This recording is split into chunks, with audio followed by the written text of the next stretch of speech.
I was curious about what you were saying, that there's almost like a window of opportunity, so to speak. And you were talking about destiny, and you were talking about the idea of a bee scheduled to happen, or, are there windows of opportunity that we almost need to take, or how does that work for the average person within their life? Well, from what I can see from connecting with a lot of people's sort of contracts or scripts or sort of their soul energy around their intentions and tapping in on that realm, I think that there are, for some people, for everybody there's a destiny, I believe. But that doesn't actually take away from free will. Mm-hmm. Because the way I like to look at it is, because that question of, if everything's destined to happen, then how does free will happen? And there's a whole argument around that whole sort of free will versus destiny. But without being too hard-lined about it, for what I can see is usually in our life path, it's almost like the middle road is the easiest, or moderation. There's like a current of destiny that seems to be available to us. And what we need to do is, in my opinion, sort of tap into that current and make our choices along the way. But it's easier to ride with the current of what we're meant to be doing than it is it's not just easier, it's actually, you can move quite quickly through a lot of different things that are sort of meant to happen if you sort of connect with the current.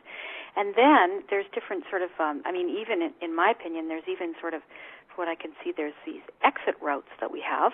And some souls reveal those exit routes to me while I'm reading, and I can see that they have either had an opportunity where they had like they could have jumped off and maybe something could have happened, or they've basically avoided a really profound kind of death experience because they've changed their schedule and they want to stay on because they have either they've tapped into something that they're supposed to be working with, or they're ready to hop off. They're not doing their life's purpose, and there's not a great need for them to stay in body as the soul evolves. So it's quite interesting when a really major exit route comes up. Not fear-based, because we're all going to exit, but it's quite fascinating around that, the destiny of how that all works. And I think that, I think it's important not to be afraid of this, but to use it as knowledge and really trust. Mm-hmm. I think some people sometimes feel like they've missed out, or they fear missing out, and so it's almost like you don't know which choice to make, because people are looking sometimes to find the right choice. Is there a right choice? Well, in the ultimate sort of like scenario in spiritual philosophy, going to make it to the place that we need to go no matter what. The soul's evolution is the highest purpose. Self-realization and understanding, what am I doing here, and understanding that you are actually a part of God, that whole sort of connection of spirit, God, however you want to call it. So ultimately, it doesn't make a difference for the soul's evolution, which is the ultimate purpose. But taking it away from that sort of like ultimate side of it, I think that there are certain choices that can be. I think it's if you're aware that you're avoiding something, I think that's the area to go for, to really start to delve into uncovering the layers rather than sort of staring at the ultimate goal. Unless you've decided and you're clear and you're actually quite clear that you are here on that path of self-realization. That's by that time you've probably cleared quite a few of the different little they're not obstacles, but the challenges that that have been along the way. Do you know what I mean? Yeah, I think I do, because it doesn't necessarily mean that life will be easy, but it means that maybe you'll be able to travel or face those challenges with a bit more ease and grace, if you're aligned with that sense of purpose.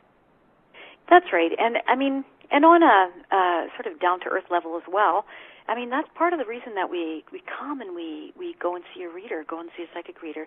It's like, okay, I've got some choices to make. What is the best choice? And if you go into it with just a philosophical sort of slant, it can be quite powerful.